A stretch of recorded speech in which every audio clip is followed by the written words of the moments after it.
Assalamualaikum warahmatullahi wabarakatuh. Halo sobat sukses. Perkenalkan, nama aku Astuti, mahasiswa Prodi Manajemen di Universitas Maritim Raja Ali Haji.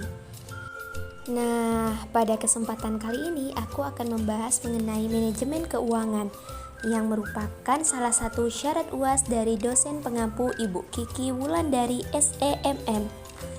Apa sih manajemen keuangan itu? Menurut Bapak Agus Hardito, manajemen keuangan adalah segala aktivitas perusahaan dalam bagaimana memperoleh, mengelola, dan membagi dana sesuai tujuan perusahaan. Tapi, apa itu perusahaan? Perusahaan adalah setiap bentuk badan usaha yang menjalankan setiap jenis usaha yang bersifat tetap dan terus-menerus dan didirikan, bekerja, serta berkedudukan dalam wilayah negara Indonesia untuk tujuan memperoleh keuntungan dan atau laba. Lantas apa sih tujuan manajemen keuangan dalam perusahaan? Pertama, menjaga arus kas perusahaan. Arus kas adalah keluar masuknya uang kas dalam perusahaan yang harus dipantau agar tak terjadi pengeluaran yang tak diinginkan. Jika arus kas dalam perusahaan tidak terkendali, maka bisa menyebabkan kerugian. Yang kedua, memaksimalkan keuangan perusahaan. Aktivitas anggaran dana yang tak menguntungkan perusahaan diganti dengan aktivitas yang lebih menguntungkan. Ketiga, mempersiapkan struktur modal. Tujuannya agar bisa menyeimbangkan antara anggaran perusahaan dengan dana pinjaman. Keempat, mengoptimalkan kelangsungan perusahaan. Jika manajer keuangan bisa mengambil keputusan dengan tepat, maka hal ini bisa mengurangi resiko operasional perusahaan yang sifatnya merugikan. Fungsi manajemen keuangan bagi perusahaan. Pertama, perencanaan atau planning. Planning atau perencanaan adalah fungsi pertama dari manajemen keuangan. Fungsi pertama ini mengatur uang kas, merencanakan arus kas perusahaan, dan menghitung laba rugi perusahaan. Dengan adanya perencanaan, perusahaan juga bisa menyiapkan dana yang akan dialokasikan sesuai dengan perencanaan yang sudah ditentukan oleh perusahaan. Alokasi dana atau budgeting. Budgeting juga bertujuan agar lebih mudah mengontrol aktivitas keuangan perusahaan. Singkatnya, budgeting ini adalah kegiatan memisahkan anggaran dana untuk masing-masing kebutuhan perusahaan. Pengendalian atau controlling. Evaluasi dibutuhkan untuk memperbaiki sistem keuangan perusahaan. Jika perusahaan tidak melakukan evaluasi terhadap sistem keuangan yang bermasalah, akibatnya kondisi keuangan perusahaan terus mengalami penurunan dan menyebabkan kerugian bahkan kebangkrutan. Pemeriksaan auditing.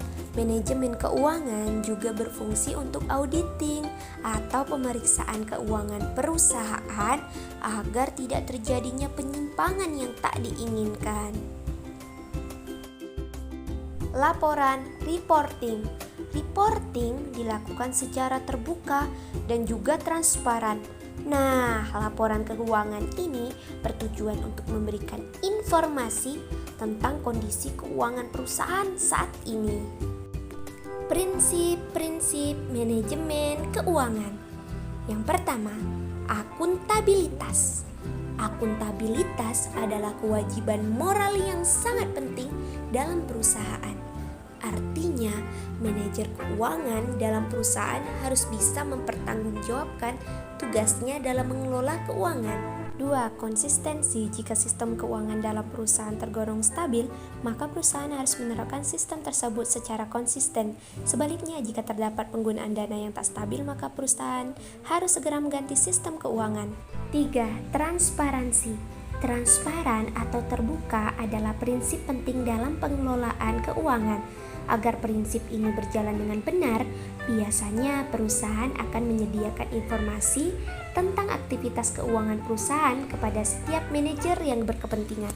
Tips mengelola manajemen keuangan.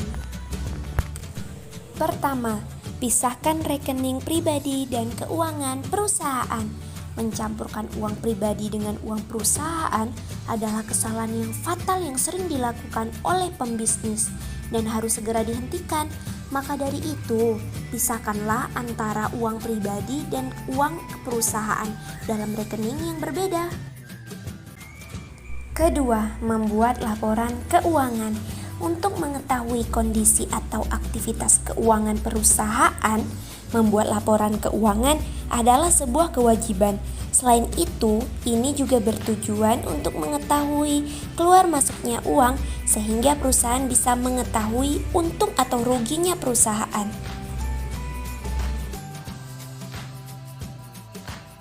Ketiga, membuat catatan proyeksi arus kas. Catatan proyeksi arus kas bertujuan untuk mengetahui kapan dana perusahaan harus dikeluarkan dan kapan harus menerimanya. Tidak hanya itu, catatan ini juga berfungsi untuk mencari solusi sebelum terjadinya kerugian pada keuangan perusahaan. Kesimpulan pada pembahasan kita pada hari ini yaitu